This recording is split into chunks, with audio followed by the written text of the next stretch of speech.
what we've seen at SDI is a tremendous increase in interest in spiritual direction and spiritual companionship over the last year. And for obvious reasons. I think people are facing their mortality, which is always an invitation to the spiritual path. Yeah. Very strong and powerful. Death is a strong and powerful, or imminent death, or looming death. And so I wondered if I could ask you first about how you see spiritual direction and spiritual companionship in the context of the last year, how it touches on its core themes of spiritual direction as you see them, but particularly as it relates to the COVID pandemic. Because so much is in motion, including the very foundation, when you're talking about death all around us. It seems to me that people are grasping for some objectivity, some ground, some foundation. And they're grabbing in good places and also an awful lot of bad places. They don't realize it, but the need is so great for foundation, center, objective ground, that I think a lot of the false certitude, the false opinionatedness, the mental health issues that are rampant are all corollaries of this time, where people just aren't used to living with this much in motion and this much that's unpredictable.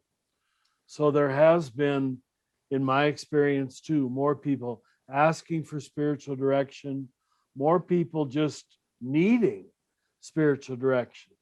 Let me throw in now, it might be a question you're still going to ask, but a lot of people have substituted, well, certitude, of course, but process language and purely, now do hear the word purely psychological language with no reference to spirit, because it's easier. And I think the job of a spiritual director is to hold on to spirit and introduce that as a livable, credible part of the conversation. And a lot of people are recognizing that, but a lot aren't. I really have met a good portion, even in my own circle, of people who only use the language of health and process. And I'm all for health and I'm all for process. But when there's no reference to spirit, it looks like a new way of taking control to me.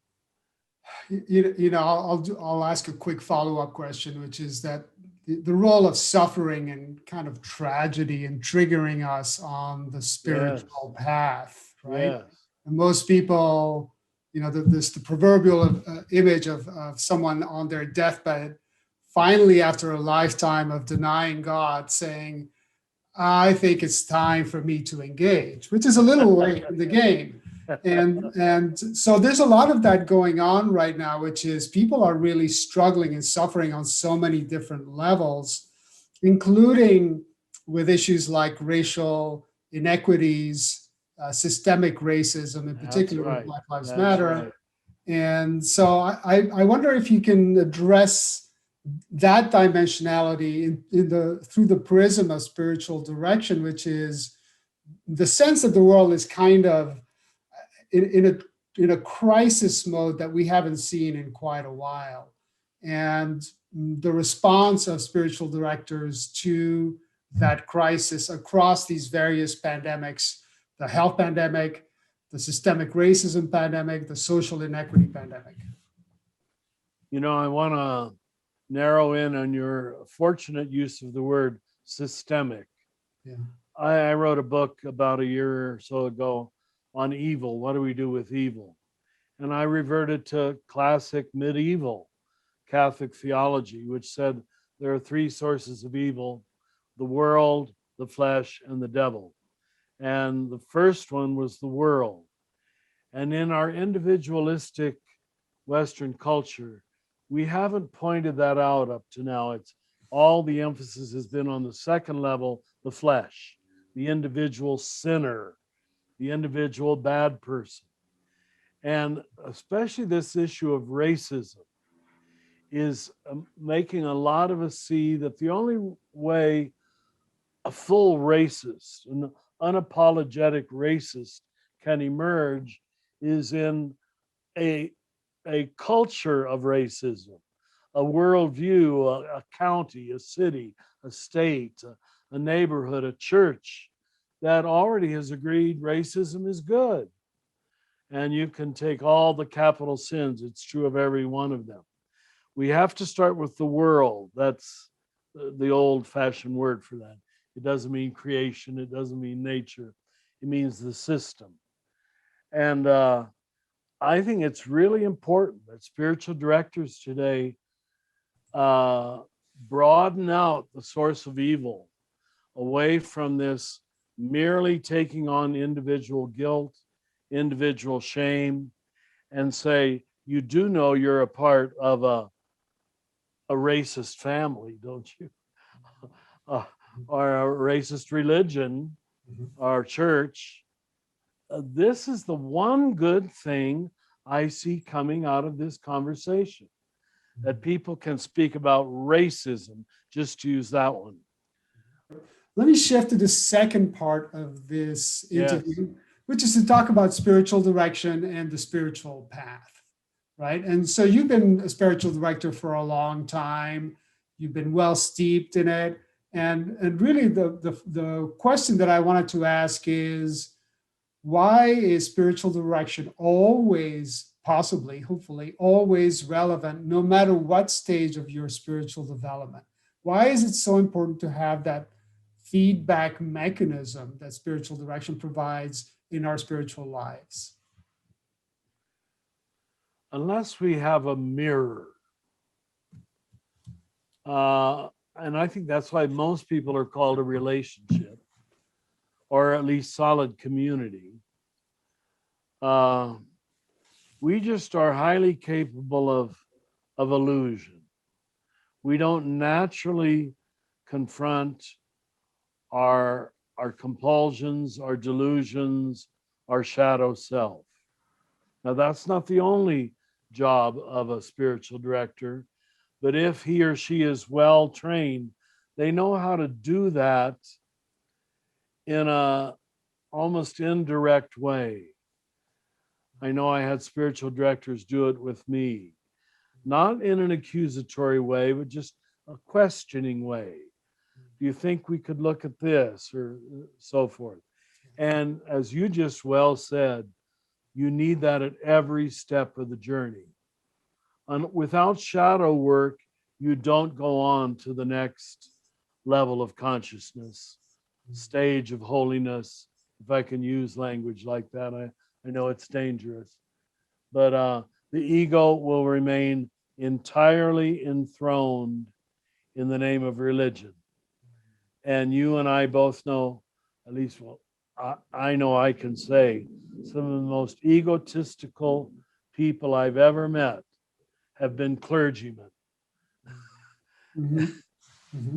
And it's because God talk is such a careful cover for yourself. Yeah. And I in my old age, I see it in myself. The disguises of shadow are more and more clever, more and more clever. Yeah. So you have to have a mirror. And that's all a good spiritual director is, but a spiritual mirror. Mm-hmm. And not just, I mean, I use a lot of psychology, as you can already tell, but not just the psychological mirror. So let me ask you this, and we touched on it a little bit earlier, which was why kind of the role of suffering, right? I mean, we don't live in a, fortunately or unfortunately by design or not, we don't know, in a world where things are made easy for us, right? It seems like we're forced, Right. particularly in the spiritual life, that it is strife, discord, suffering, and loss in particular, the loss of people who we love or who love us, of friends, of parents, that really drive us closer, to use your terminology, closer to God. So why is the pathway to insight, goodness, clarity paved with so much suffering in your view? The degree of a person's suffering, the degree of it, that's the word I'm emphasizing, is usually the degree of their need to be in control. Now, I'm not obviously just talking about physical pain, but when suffering continues over days and weeks and months. I just was online present to a death this morning with a family that was very spiritual. Before this death of their mother and during it, and now still in the day. And I think because they're genuinely have given control to another, whom we would call God, there was, believe it or not, perfect sadness combined with intense joy at the same moment because they've given up control. People who think their job is to be in control, which is almost the definition of a secular culture, there's going to be a lot of suffering. And so without suffering, we don't give up control. It's forced on us. It's absolutely forced on us because there's nothing reasonable, logical about suffering. No one deserves it, really. It just comes our way, damn it. Yeah. And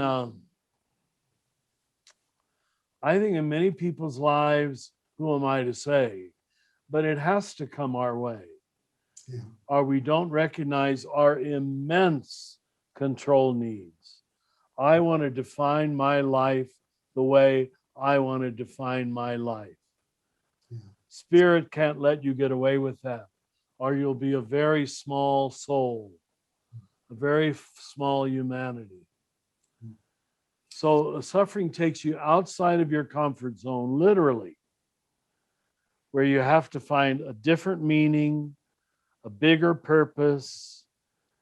You have to expand the limits of your soul and your psyche and your perception. The final question is one that I've wrestled with in the context of the tradition that I'm wearing these robes in, which is Buddhism. But it's the distinction and yet connection between enlightenment and maturity, spiritual insight and spiritual maturity.